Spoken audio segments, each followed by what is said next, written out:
Hi friends, welcome to my channel. నేను జ్యోతి. Friends, మనం ఇడ్లీ కానీ, దోశ కానీ, వడ కానీ ఏదైనా టిఫిన్స్ చేసుకున్నప్పుడు దాంట్లోకి చట్నీని కంపల్సరీగా చేసుకుంటూ ఉంటాం. ఈ చట్నీని మనం ఆయిల్ లేకుండా చేసుకుంటే ఎంతో హెల్తీగానో, ఎంతో రుచికరంగానో ఉంటుంది. ఇటువంటి రెసిపీని నేను మీకు ఈ వీడియోలో షేర్ చేయబోతున్నాను. ఈ వీడియోలో నేను కోకోనట్ చట్నీ అంటే కొబ్బరి చట్నీని ఆయిల్ వాడకుండా ఎలా తయారు చేయాలో ఈ వీడియోలో షేర్ చేయబోతున్నాను. ఈ వీడియో కనుక మీకు నచ్చితే లైక్ చేయండి, షేర్ చేయండి, సబ్స్క్రైబ్ చేసుకోండి. నా ఛానల్ని సపోర్ట్ చేయండి. ఈ వీడియోపై మీ అభిప్రాయాన్ని కామెంట్ చేయండి.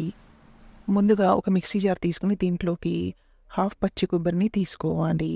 7 వెల్లుల్లిపాయలను, హాఫ్ టీ స్పూన్ జీలకర్రను, వేయించి పెట్టుకున్న పల్లీలను, 5 పచ్చిమిరపకాయలను, కొత్తిమీరను, తగినంత ఉప్పును వేసుకోవాలి. దీన్ని నీళ్లు పోసుకుని బరకగా కాకుండా, మరీ పీస్గా కాకుండా ఇలా ఈ కన్సిస్టెన్సీలో గ్రైండ్ చేసుకోవాలి. చప్పబడకుండా ఉండడానికి హాఫ్ చెక్క నిమ్మరసాన్ని పిండుకోవాలి. నిమ్మకాయలు ఒకవేళ అవైలబుల్గా లేకపోతే కొంచెం చింతపండు రెక్కను వేసిన టేస్ట్ అనేది అద్భుతంగా అమోఘంగా ఉంటుంది. కొంచెం పులుపు తగులుతూ, కోకోనట్ కొబ్బరి తగులుతూ టేస్ట్ అనేది చాలా బాగుంటుంది. ఇందులో నిమ్మరసం పిండితే గింజలను తీసేసుకోవాలి, లేకపోతే వగరుగా ఉంటుంది. ఇలా స్పూన్తో నిమ్మరసం మొత్తం చట్నీకి పట్టేటట్టు మిక్స్ చేసుకుంటే మన కొబ్బరి చట్నీ వితౌట్ ఆయిల్ అనేది రెడీ అయిపోతుంది. ఈ చట్నీ అనేది మనకు వడలకు కానీ, దోశలకు కానీ, ఇడ్లీలకు కానీ, బోండాల్లో కానీ సూపర్ అంటే సూపర్గా ఉంటుంది.